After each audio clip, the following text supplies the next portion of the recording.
खास मेहमान जुड़ गए हैं। आपको बता दें, देश के जाने माने पत्रकार हैं, राजनीति को बहुत करीब से समझते हैं। विनोद अग्निहोत्री जी हमारे साथ जुड़े हुए हैं, शीतल जी भी आपको नजर आ रहे हैं और हमारे साथ विजय त्रिवेदी जी भी जुड़ने वाले हैं, उनसे भी बातचीत होगी। लेकिन बातचीत की शुरुआत शीतल जी आपसे ही करना चाहूंगा। आपका आकलन, आपका अनुभव और जो ममता बनर्जी का ये कॉन्फिडेंस दिखा, जो उनका बयान अभी हम दर्शकों को सुनवा रहे थे, उस पर क्या कहना चाहेंगे आप? मेरे सामने एक दरअसल इसमें इस समय जब एग्जिट पोल्स वगैरह होते हैं और समय रहता है 4-5 दिन का, तो बहुत सारे लोग इसमें अपने अपने स्पेकुलेशंस करते हैं। ये जो टुडेज चाणक्य का आप दिखा रहे हैं, इसमें मत प्रतिशत वगैरह नहीं दिखाया है, इसलिए बहुत चीजें क्लियर नहीं होती।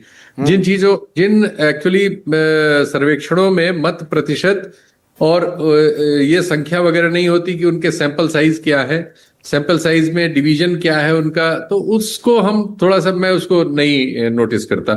तो मेरे पास ऐसे दो ही हैं कल के जिसमें ये सब है। एक तो मैट्रिक्स का है और एक पीपुल्स पल्स का है। उसमें एक बीजेपी को जिता रहा है लेकिन 160-65 सीटें दे रहा है।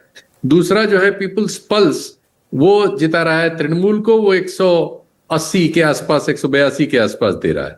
मत प्रतिशत पे करीब 5% का गैप दे रहा है।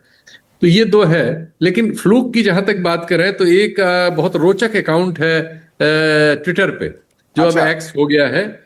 लास्ट इलेक्शन में इसका एग्जैक्टली सही आया था, न सिर्फ वोट परसेंटेज, सीट तक एक सीट सब एकदम सही उसने दी थी सबकी। इस बार भी उसका है, वो भी मैं पढ़ देता हूं।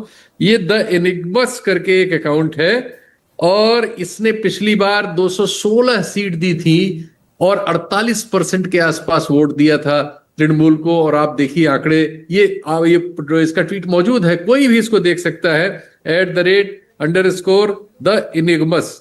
इसको आप जाके देख लीजिए, इसका पुराना और नया। नए में ये प्रेडिक्ट कर रहा है कि टीएमसी को 222, 48.3%, और बीजेपी को 71, 37.8%। मतलब टीएमसी की तब तो इसके मुताबिक सुनामी है शीतल जी, जो आप बता रहे हैं। अब इसका हिसाब मैं कुछ नहीं, मैं तो एक रेफरेंस दे रहा हूं। हाँ, इसी रेफरेंस की बात मैं कर रहा हूं।